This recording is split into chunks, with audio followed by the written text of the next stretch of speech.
yo buscar. En tiempo del rey Herodes, unos magos de Oriente, dejaron sus hogares, se encaminaron por el desierto siguiendo a la estrella que les guió.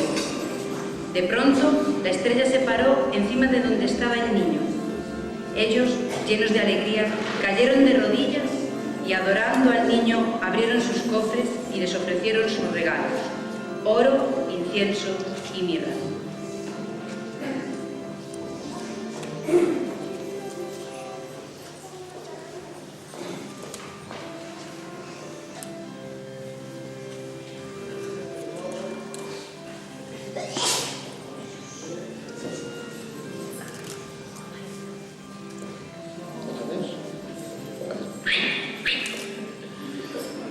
Te ofrezco el oro, porque tú eres el rey de los reyes.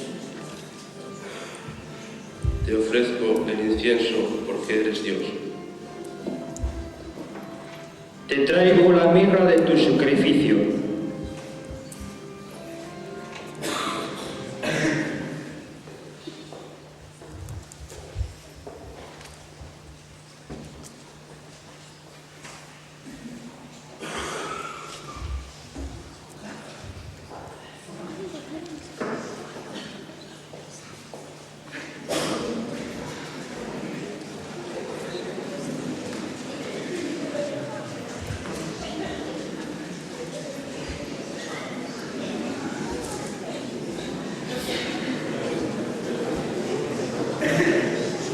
En el nombre